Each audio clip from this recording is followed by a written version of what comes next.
Graças a Deus, nós, como de costume, vamos à exposição de hoje, na segunda carta de Paulo aos Tessalonicenses, capítulo 2.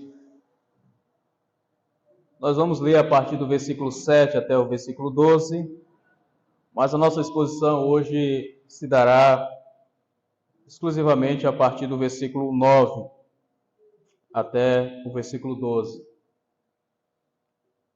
Mas vamos ler a partir do versículo 7.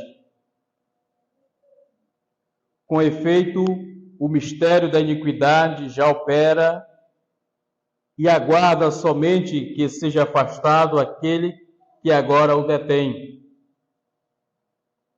Então será de fato revelado o iníquo, a quem o Senhor Jesus matará com o sopro da sua boca e destruirá pela manifestação da sua vinda.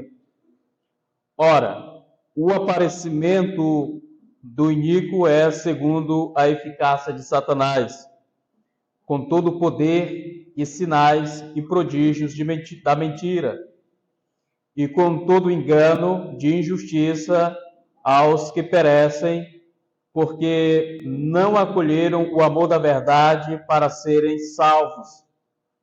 E por este motivo, pois que Deus lhes manda a operação do erro para darem crédito à mentira, a fim de serem julgados todos quanto não deram crédito à verdade, antes, pelo contrário, deleitaram-se com a injustiça. Amém, irmãos? Vamos orar, irmãos. Amado Pai, bendito Senhor, graças te damos, ó Pai, por este momento em que a tua palavra foi lida, para ser apresentada à tua igreja aqui presente, bem como os demais que ainda poderão ouvir essa mensagem, para a edificação espiritual da tua igreja, bem como para a salvação daqueles que ainda não foram alcançados por tão graciosa salvação. No nome de Jesus, que neste momento nós clamamos ao Senhor, pedindo a direção do teu Espírito Santo para a vida da tua igreja, em nome de Jesus. Amém. Amém. Bom,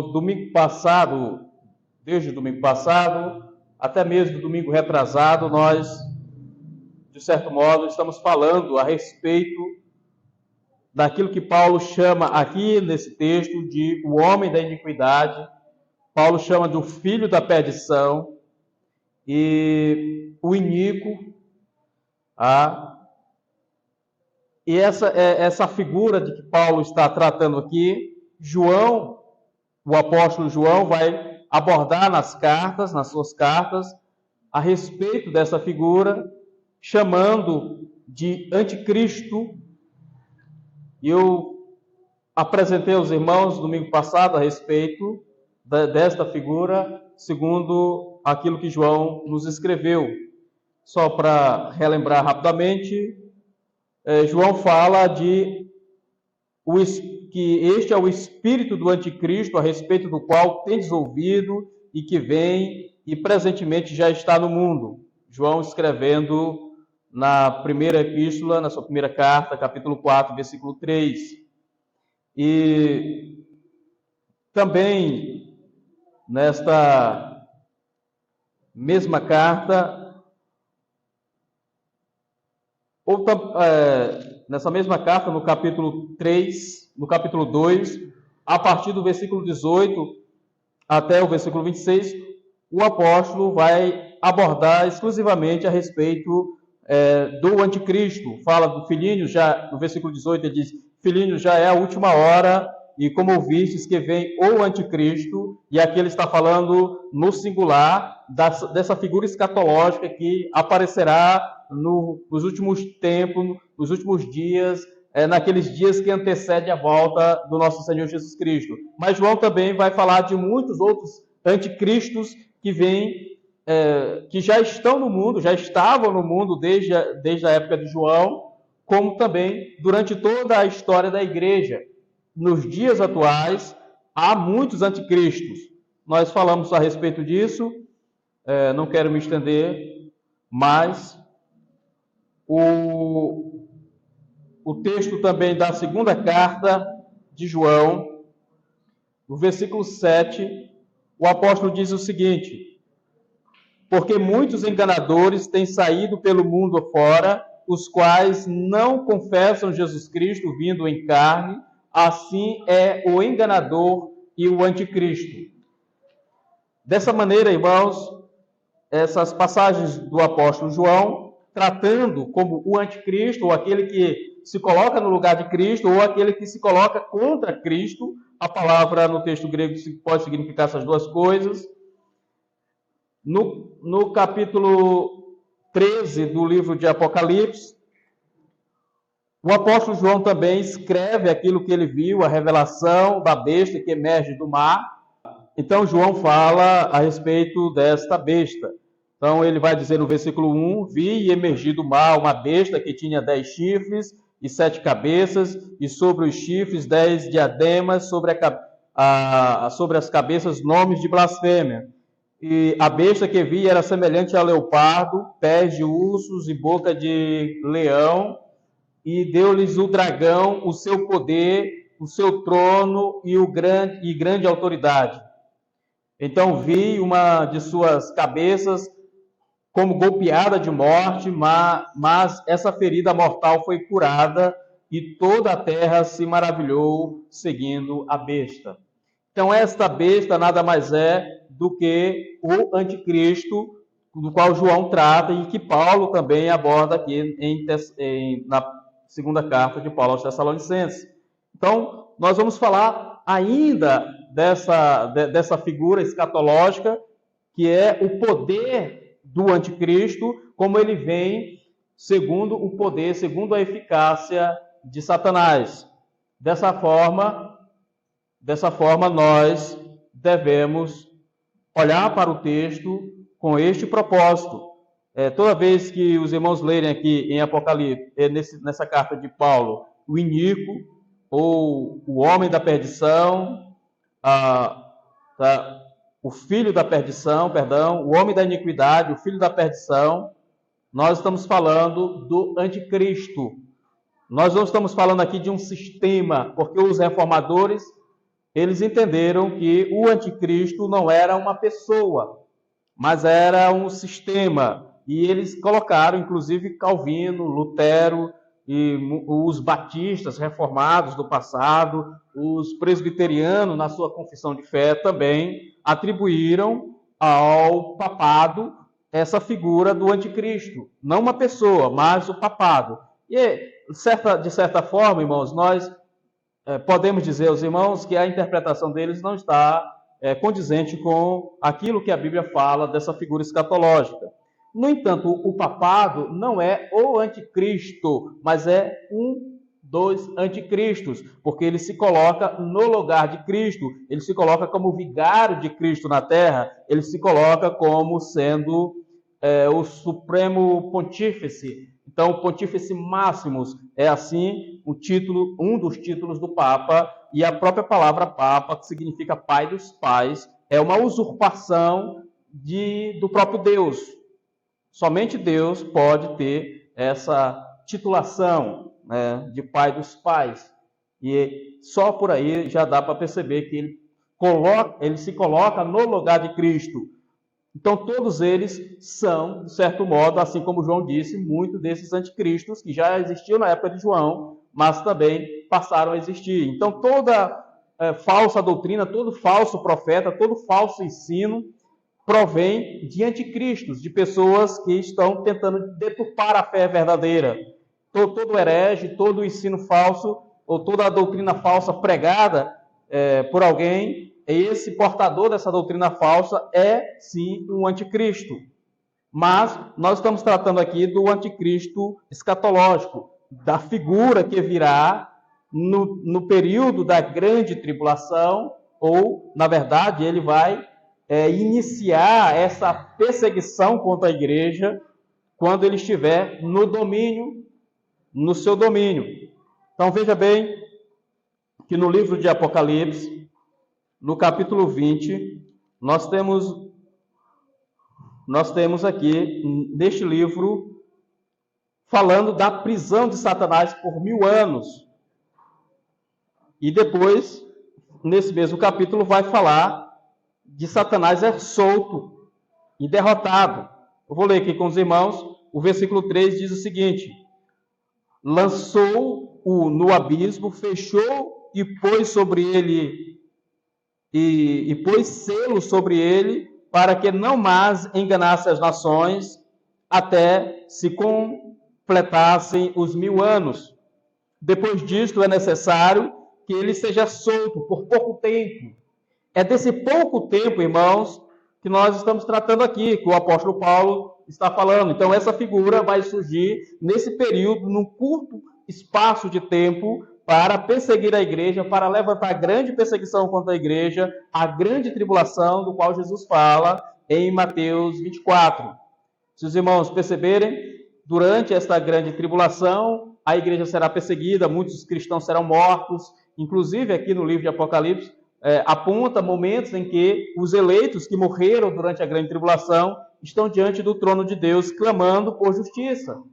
Então, se eles vieram da grande tribulação, é porque eles foram mortos no período da grande tribulação, quando estavam sendo perseguidos pela besta, ou pelo anticristo, ou pelo homem da iniquidade, assim que os irmãos preferirem. E nesse mesmo capítulo 20, a partir do versículo 7, é dito que Satanás será solto e derrotado, ou seja, nesse período curto de tempo. O versículo 7 diz: quando, porém, se completarem os 1000 anos, Satanás será solto da sua prisão e sairá a seduzir as nações que há nos 4 cantos da terra, Gog e Magog, a fim de reuni-las para a peleja. O número dessas é como a areia do mar. Marcham, então, pela superfície da terra e sitiaram o acampamento dos santos e a cidade querida. Desceu, porém, fogo do céu e os consumiu.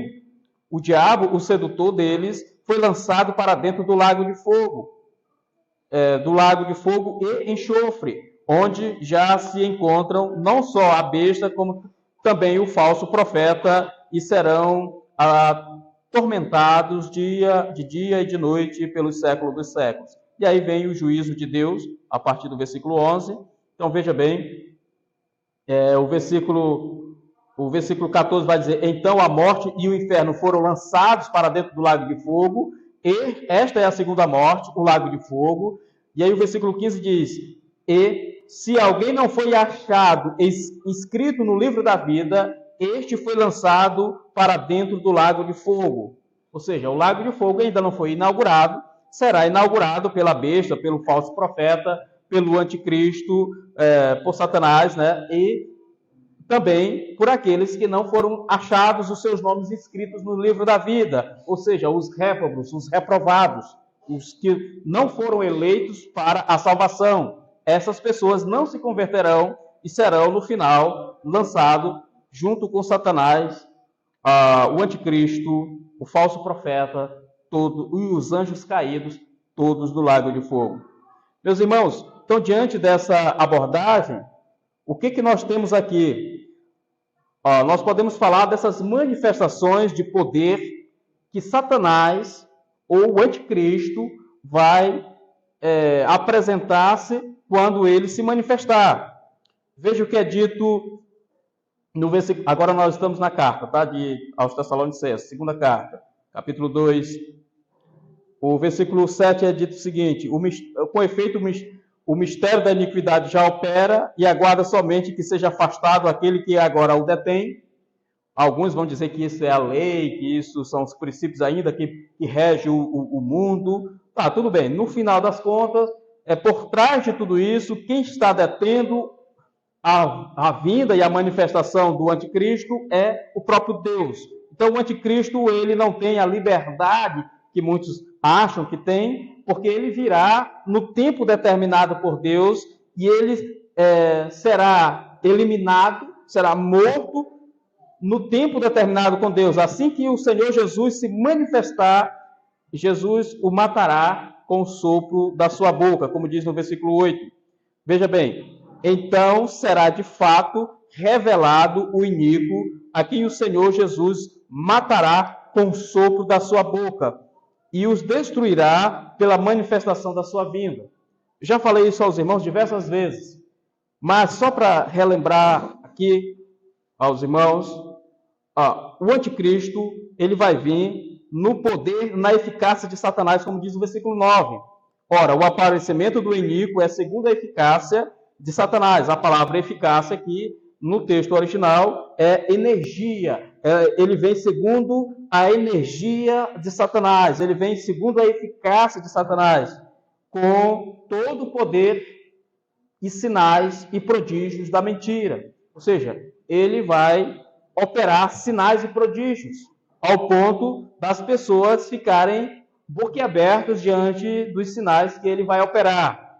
E essas pessoas vão ficar seduzidas por este homem que vai encantar a todos e vai convencer a todos, exceto, logicamente, a igreja, os eleitos. Os eleitos não serão seduzidos por Satanás, não serão enganados pelo anticristo, porque o próprio Deus guarda a sua igreja.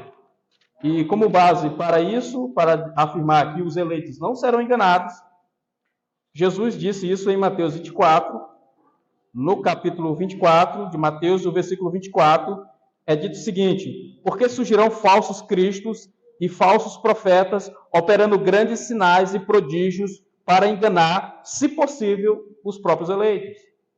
Então veja bem que não é de bom, vamos dizer assim, de bom tom nós pensarmos que os eleitos serão enganados.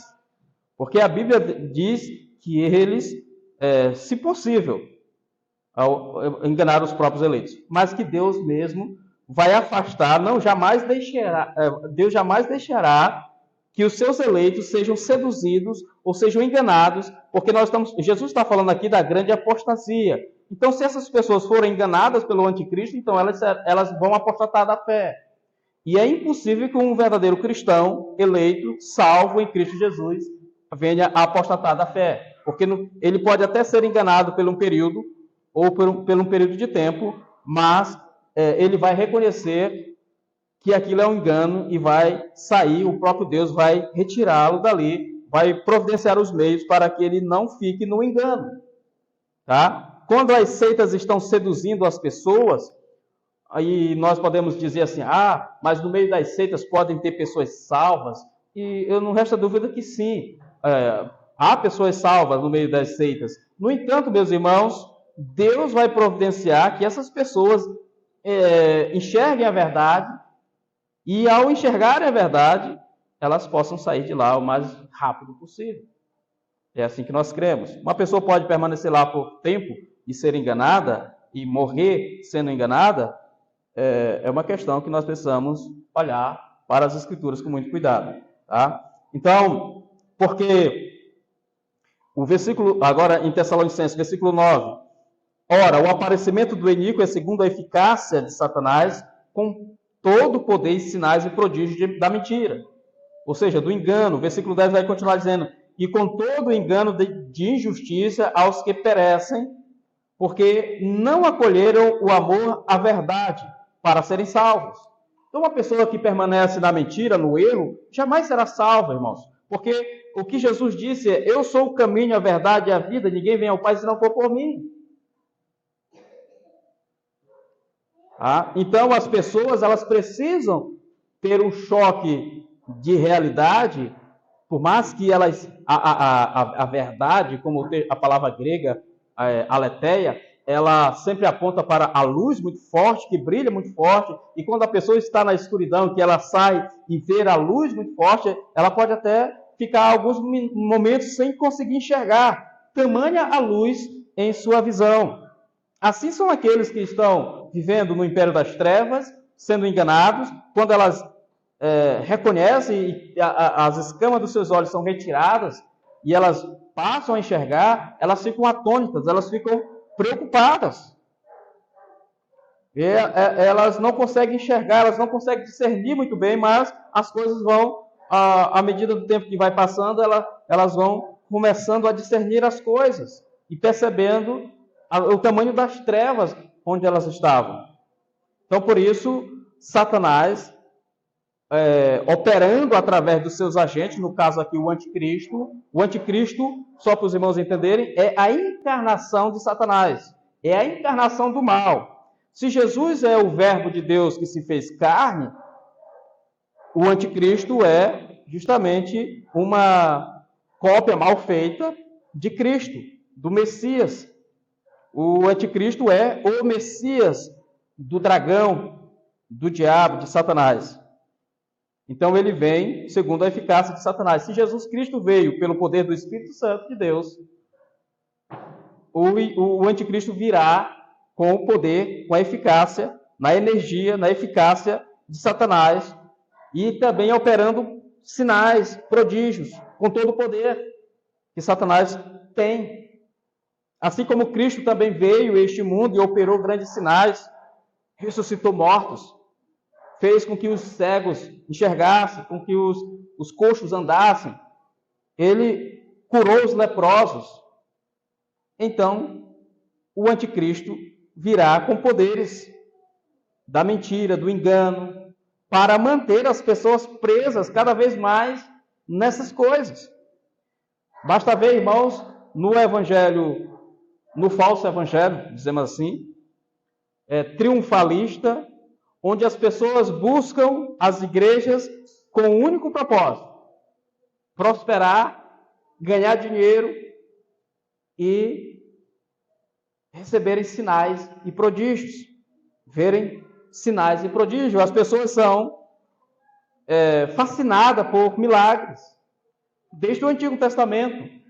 Nós fizemos a leitura lá do livro de Êxodo, capítulo 7, quando Deus enviou Moisés e Arão para irem à presença de Faraó, mas Deus preparou aqueles homens dizendo: olha, eu vou endurecer o coração de Faraó. Foi o próprio Deus que endureceu o coração de Faraó.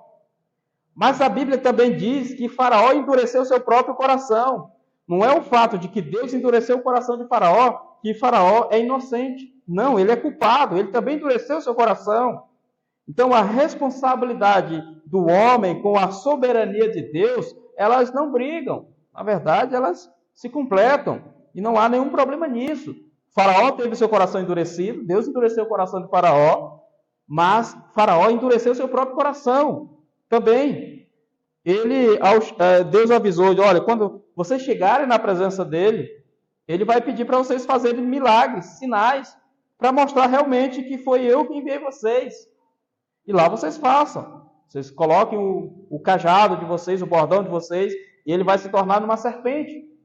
E assim foi feito. Só que Faraó chamou os seus magos, os encantadores do reino. E as pessoas chegando lá, elas também lançaram seus bordões e se transformaram em serpente. Daquela forma, Faraó dizer: tá vendo? Os meus encantadores, os meus magos fazem os mesmos sinais que vocês estão dizendo que o Deus de vocês fez. Mas a diferença, irmãos, é que a serpente que se transformou do cajado de Arão devorou as outras serpentes dos magos, demonstrando daquela forma quem era que estava no controle, quem é Deus. Porque o inimigo, Satanás, ele opera sinais e prodígios, ele tem poder também. Então não se engane, irmãos, como eu tenho dito várias vezes, as pessoas, elas fazem promessas, elas vão um centro espírita, elas vão nas Três Raízes, é bem conhecida na nossa região, onde tem pessoas que praticam essas artes, ou esses rituais, e de repente elas podem receber algo desses demônios, desses espíritos. E o que acontece com uma pessoa que, ao ir a um centro espírita, de repente ela estava doente e ela diz: agora eu estou curada? Ela vai continuar, irmãos, cega, pior do que no início.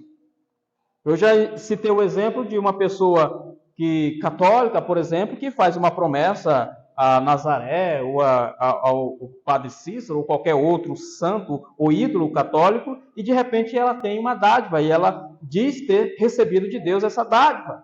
Não se engane, não foi nenhum desses ídolos que operou isso. Quem operou isso foi Satanás, para te manter na cegueira espiritual. para te manter preso nesta cegueira espiritual. Por isso, porque ele tem esses poderes, com todo engano de injustiça. Está dizendo o texto, o versículo 9, ora, o aparecimento do iníquo é segundo a eficácia de Satanás, com todo o poder e sinais e prodígios da mentira, para enganar as pessoas. As igrejas hoje, pentecostais, neopentecostais, elas são dadas a buscar sinais, milagres o tempo todo. Elas estão em busca disso o tempo todo.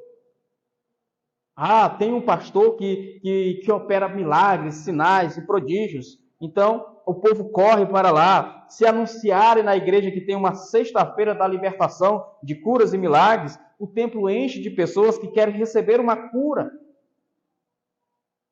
As pessoas estão sendo enganadas por esses falsos profetas. E aí, eu citei os centros espíritas, citei os católicos, mas os evangélicos também estão seduzidos por esta coisa. E tudo isso, irmãos, é uma preparação para a vinda do anticristo. O engano, a mentira, esses sinais que estão operados, tudo isso é uma preparação para a vinda do anticristo. O versículo 10, ele vai dizer, e com todo o engano de injustiça aos que perecem, porque não acolheram o amor da verdade para serem salvos. As pessoas estão sendo enganadas, irmãos, com toda essa estratégia de Satanás, porque elas não acolheram a verdade para serem salvas. Porque, eu digo aos irmãos, não tem como haver salvação sem a verdade. Não estou dizendo que a pessoa precisa conhecer a Bíblia de cor, de Gênesis a Apocalipse. Não estou dizendo que a pessoa tem que conhecer todas as doutrinas da graça para ser salva. Não. Mas ela precisa conhecer a verdade. E a verdade, irmãos, não é um conceito filosófico como os gregos pensavam. Não é um conhecimento secreto como os gnósticos da época dos apóstolos ensinavam. A verdade, irmãos, é Cristo. Eu sou o caminho, a verdade e a vida, ninguém vem ao Pai senão por mim. Então, Cristo é a personificação da verdade, o anticristo é a personificação da mentira. Então, as pessoas precisam acolher a verdade. A verdade é Cristo, irmãos, para serem salvos. A verdade não é um conceito que você descobre lendo os livros. A verdade não é uma coisa que você vai buscar e pesquisar. Não, a verdade é Cristo, irmãos. E não é o homem que vai em busca da verdade. É a verdade que encontra o homem. Foi isso que João disse nas suas cartas. Porque nós não amamos a Deus de nós mesmos, mas foi Ele que nos amou primeiro. Quando ele diz assim, olha, Jesus diz lá em João 15, 16, ele vai dizer, não foi vós que escolhestes a mim, foi eu que escolhi a vós outros, e vos designei para que vós deis fruto e o vosso fruto permaneça. Então é o inverso, as pessoas pensam que elas podem buscar Deus, elas vão no monte, e ali elas buscam a Deus, elas vão nos seus quartos e abrem os livros e vão estudar e vão em busca de Deus. Não, irmãos, não é assim, é Deus que encontra o homem. Não somos nós que vamos em busca de Deus. Jesus disse isso para a mulher samaritana, quando disse que os verdadeiros adoradores o adorarão em espírito e em verdade, porque Deus está em busca dos verdadeiros adoradores. É Deus que vai e busca os adoradores para que o adorem em espírito e em verdade. Não são os adoradores que vão e dizem, eu vou em busca de Deus, ou coisa assim. Não, é Deus que busca primeiro. É lógico que depois que Deus busca, que Deus justifica, que Deus regenera, as pessoas têm as suas vontades mudadas, transformadas. Aí sim, elas dizem agora, já depois de convertidas, depois de nascidas de novo, regeneradas, elas então se voltam para Deus. Mas a iniciativa foi de Deus.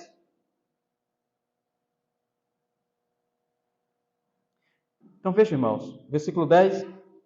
E com todo o engano de injustiça aos que perecem, porque não acolheram o amor da verdade para serem salvos.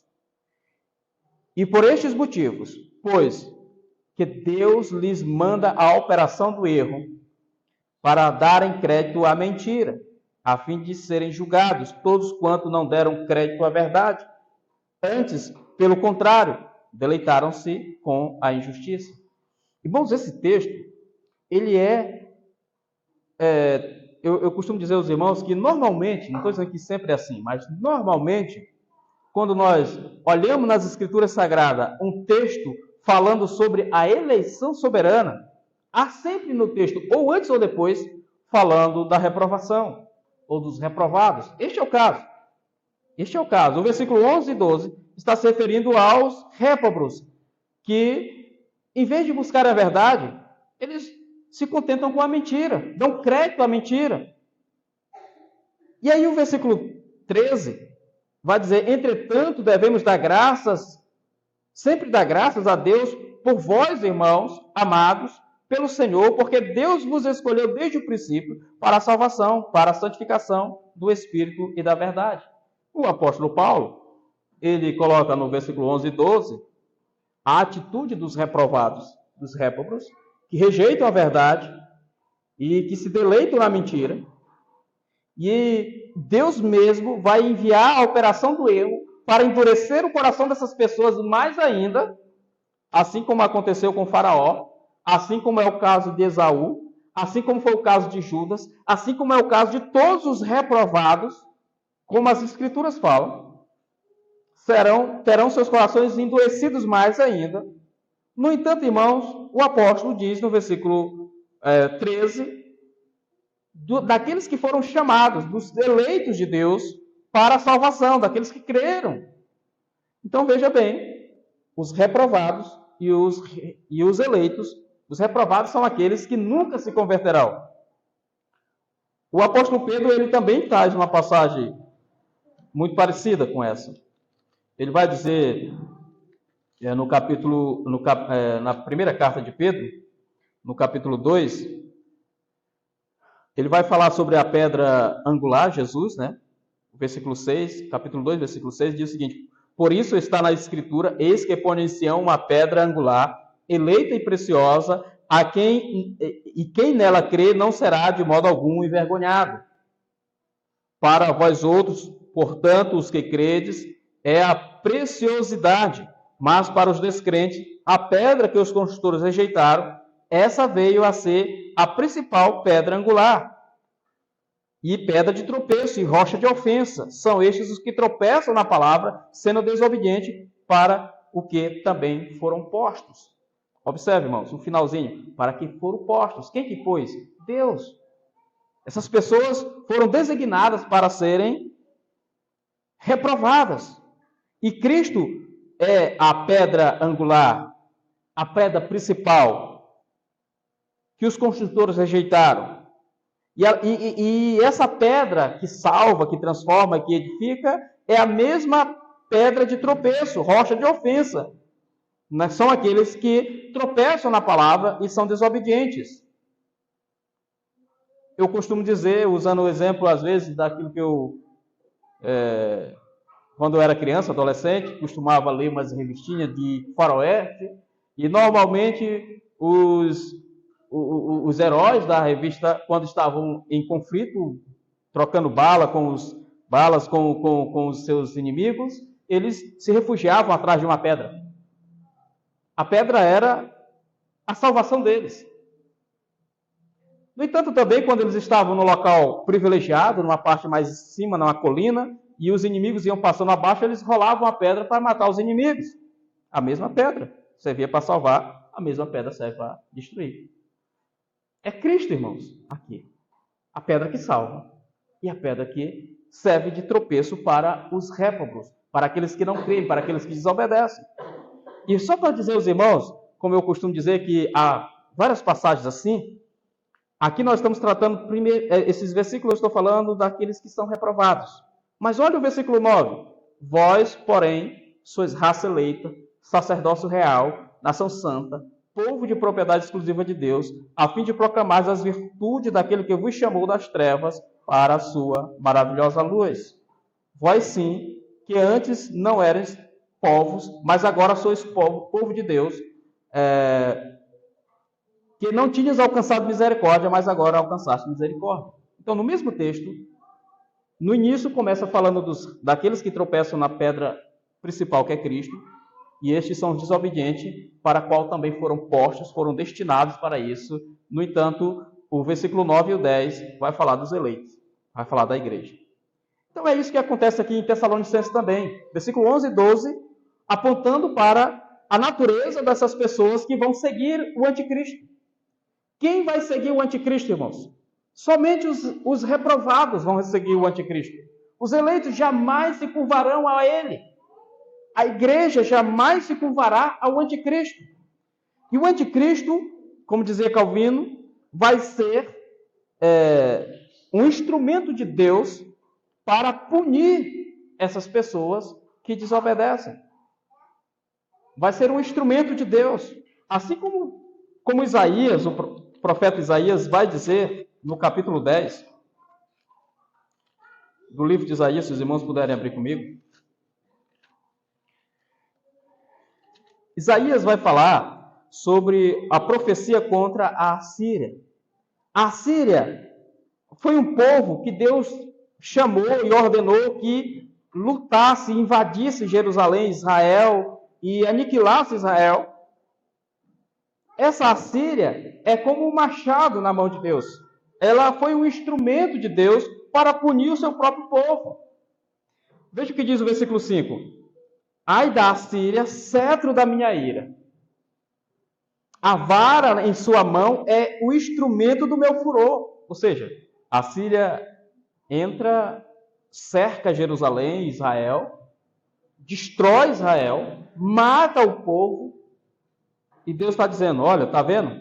Vocês estão fazendo isso, o instrumento de guerra de vocês, esse poderoso exército de vocês, é instrumento nas minhas mãos, é o instrumento do meu furor. A vara em suas mãos é o instrumento do meu furor.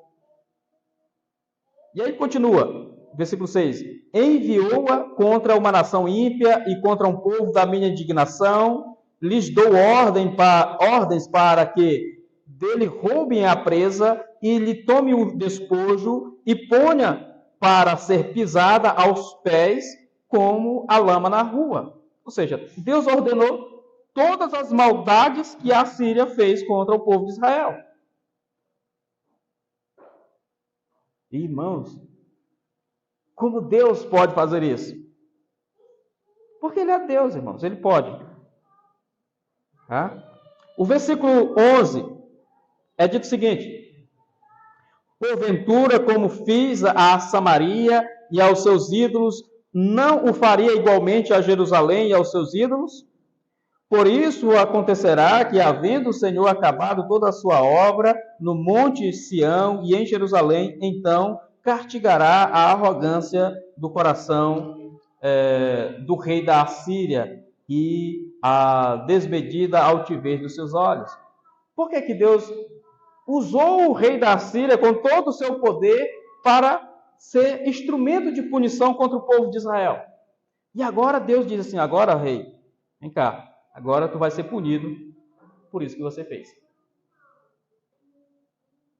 Por quê? O rei disse o seguinte, com o poder da minha mão fiz isso, e com a minha sabedoria, porque sou inteligente, resolvi os limites dos povos, removi os limites dos povos, e roubei os seus tesouros, e como valente abati os que se assentavam no trono. E meti a mão nas riquezas dos povos, como um ninho. E como se ajuntaram os ovos abandonados, assim eu ajuntei toda a terra, e não houve quem movesse a asa e abrisse a boca ou piasse. Deus está dizendo assim, olha, só fez isso porque eu mandei ele fazer. O machado é o instrumento em que o lenhador, o agricultor, a pessoa que está no campo utiliza para fazer alguma tarefa. Já imaginou o machado dizer assim, opa, aqui não quero cortar essa árvore, quero cortar aquela outra. Não pode. Então, a Assíria foi esse cetro de Deus para punir aquele povo rebelde, idólatra, que já estava cedido à idolatria. Mas o rei da Síria, por sua petulância, por sua altivez, foi punido por Deus, porque ele não reconheceu que foi Deus que usou ele para fazer aquilo. Então, isso é chamado de providência também. Nós já vimos isso estudando o livro dos profetas Abacuque, onde Deus envia uma nação inimiga para punir o seu povo, mas essa nação inimiga que Deus envia para punir o seu povo também será punida por sua crueldade, por sua maldade. É isso, irmãos.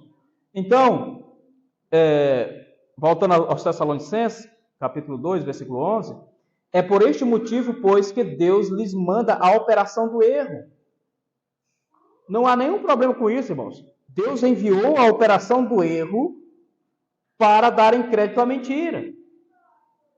Como as pessoas poderiam dizer assim, não, mas eu não sou culpado, foi Deus que enviou o erro, né? E eu estou apenas seguindo. Não, elas são culpadas também. Assim como o rei da Síria, os assírios, eram culpados. Assim como o faraó foi culpado. Assim como Esaú foi culpado. Assim como Judas foi culpado. Judas é um exemplo, isso, irmão, da reprovação divina. Deus utilizou ele para trair o Cristo, mas Jesus diz assim, olha, ai daquele por quem o Filho do Homem está sendo traído. O Filho do Homem foi traído porque Deus assim determinou que Judas fosse o traidor. Estava predestinado que Judas fosse o traidor. No entanto, Jesus diz, ai daquele pela qual o Filho do Homem está sendo traído. Judas foi instrumento de Deus para que o propósito de Deus acontecesse. No entanto, ele foi punido severamente por isso. Não há inocente, irmãos, nessa história. A Bíblia, Paulo vai dizer isso, não há um justo nenhum sequer. Não há quem entenda, não há quem busque a Deus. Todos se extraviaram. E aí, no versículo 12, Paulo diz, a fim de serem julgados todos quanto não deram crédito à verdade. Antes, pelo contrário, deleitaram-se com a injustiça. A gente está pregando o Evangelho, irmãos. As pessoas estão ouvindo o Evangelho todos os dias, mas elas não dão crédito à pregação do Evangelho. Parece os dias de Noé, irmãos. Noé estava construindo a sua arca, como Deus havia determinado, preparando para o dilúvio e avisando o povo para que se arrependesse, para que se preparasse, e as pessoas então olhavam para Noé como se fosse um louco.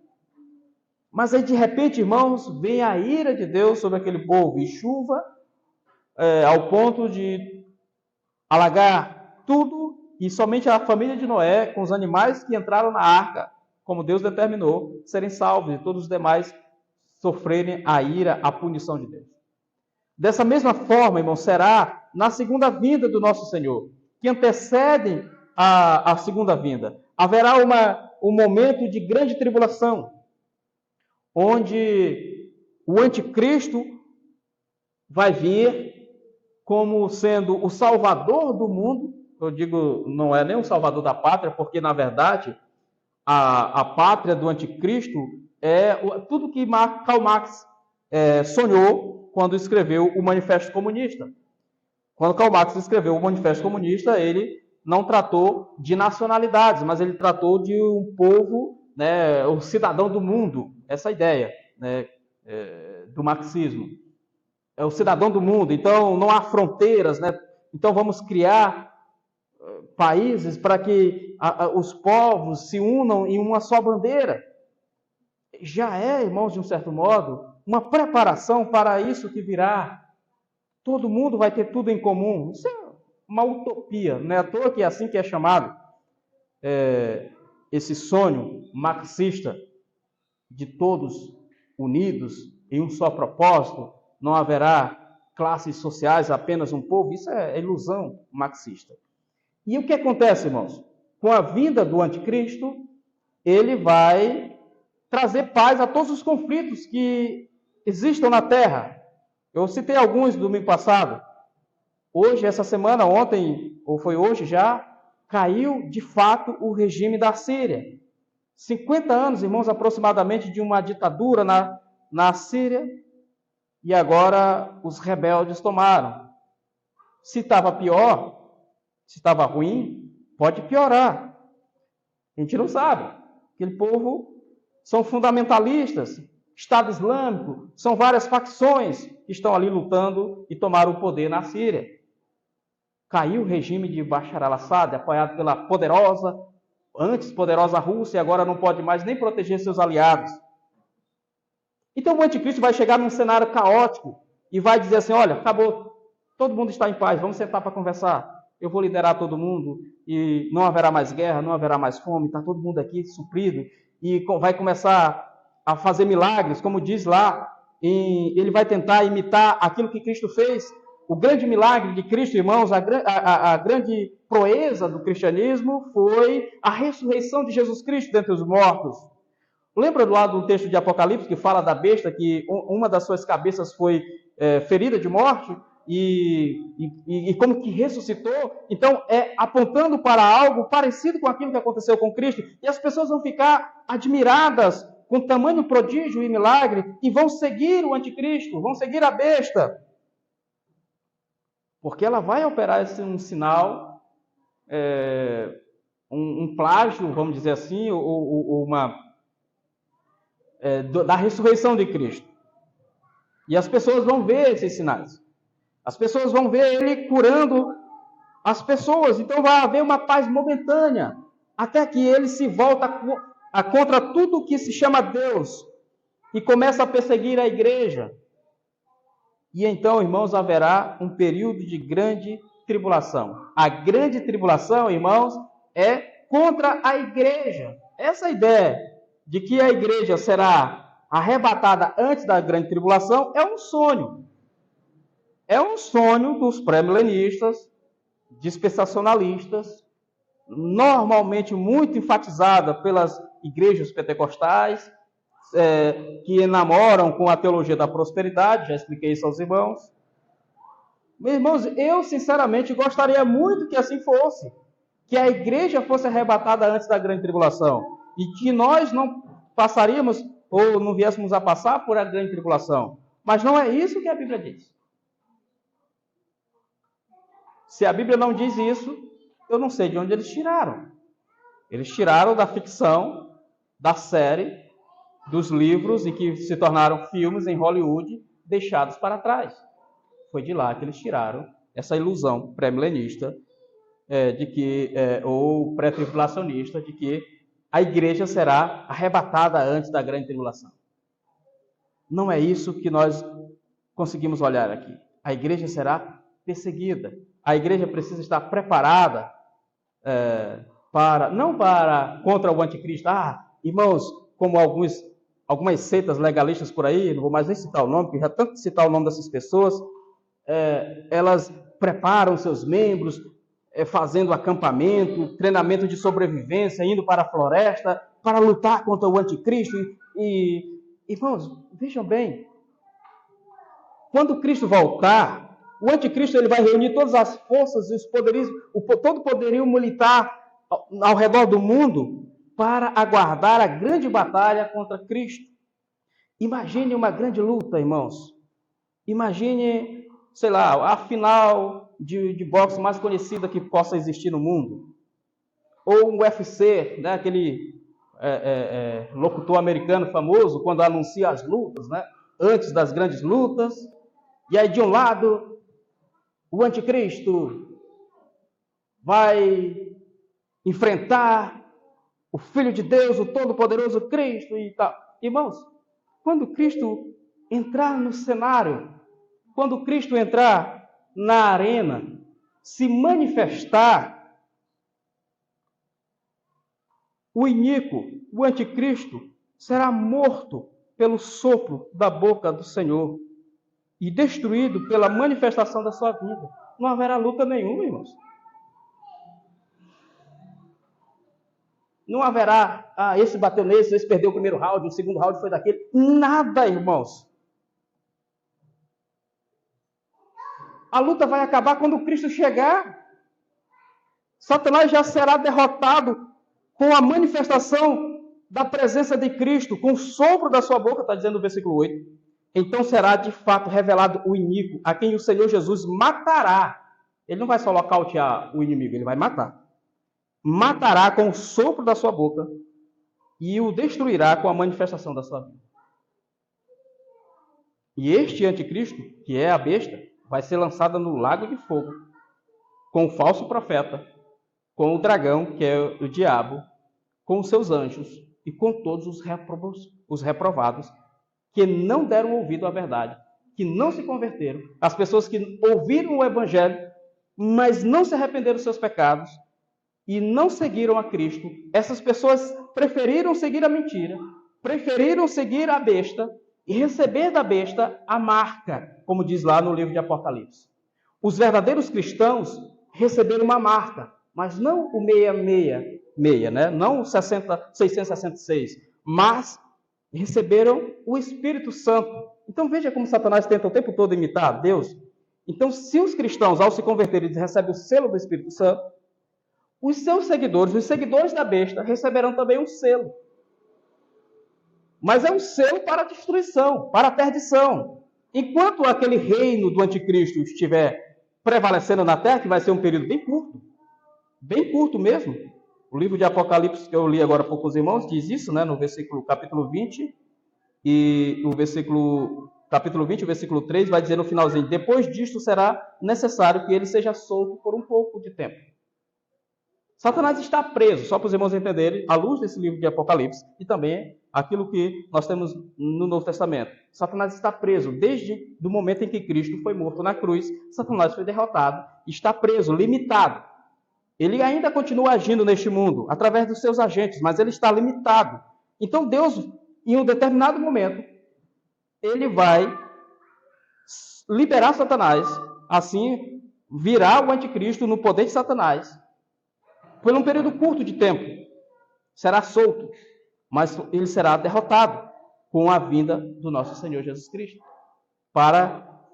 em resgate da sua igreja, porque nem os eleitos suportariam tamanha perseguição, como diz lá em Mateus 24. Então, meus irmãos, para finalizar, o que eu quero que os irmãos compreendam é que essa mensagem, ela é uma mensagem de alerta. Nós não devemos temer ou nos preparar contra o anticristo. Na verdade, nós devemos nos preparar para aguardar o noivo, o Cristo, o Senhor que virá para resgatar a sua igreja. Ao fazer isso, irmãos, nós estaremos vitoriosos com ele para sempre. No entanto, aqueles demais que não deram ouvido à verdade, que não deram ouvido ao evangelho, serão punidos, serão julgados. Todos quanto não deram crédito à verdade, antes, pelo contrário, deleitaram-se na injustiça e na mentira. E o próprio Deus vai agir endurecendo o coração dessas pessoas mais ainda. Como fez com Faraó, como fez com Esaú, como escolheu Jacó e reprovou Esaú, como faz com o que ele quer, irmãos. Ele é Deus. Como pode o vaso perguntar para o oleiro: por que me fizeste assim? Paulo explica isso muito bem em Romanos capítulo 9. Então, existem os reprovados e os eleitos. A nossa oração é para que todos os eleitos de Deus sejam alcançados através da pregação da palavra, inclusive os reprovados, porque eles precisam ouvir o evangelho para que se cumpra na vida deles os planos de Deus, no caso, para serem endurecidos mais ainda. E é assim que a Bíblia nos ensina, irmãos. Jamais devemos pregar sobre a eleição, sobre a salvação em Cristo, sem falar da reprovação e da rejeição que Deus faz por essas pessoas. Assim como nós não podemos pregar sobre a justiça de Deus, sobre o amor de Deus, sem pregar sobre a justiça de Deus. Devemos sempre fazer uma coisa associada com a outra. Jamais devemos pregar apenas uma parte e esquecer o outro. Então, Calvino e também outros reformadores dizem que a reprovação e a eleição são dois lados da mesma moeda. A doutrina da predestinação, ela se divide em duas partes. De um lado, a eleição para a salvação e a reprovação para a condenação. Amém, irmãos? Que Deus em Cristo possa nos dar graça sempre e que esta palavra fique gravada em nossos corações para todos sempre. Vamos orar. Pai, muito obrigado, Senhor Deus, porque neste momento a tua santa palavra foi apresentada à tua igreja. O teu evangelho foi anunciado, Pai. Sabemos que essas doutrinas da segunda vinda, do anticristo, são controversas em muitos pontos. No entanto, aquilo que a Bíblia nos revela, Pai, é isso que devemos ensinar. Nada mais do que aquilo que a Bíblia nos revela. Não devemos especular ou imaginar como seria, nada disso, mas simplesmente aquilo que está nas Escrituras. E esta carta de Paulo nos responde muito sobre esse assunto. Muito obrigado por tudo, Pai, te agradeço em nome de Jesus. Amém.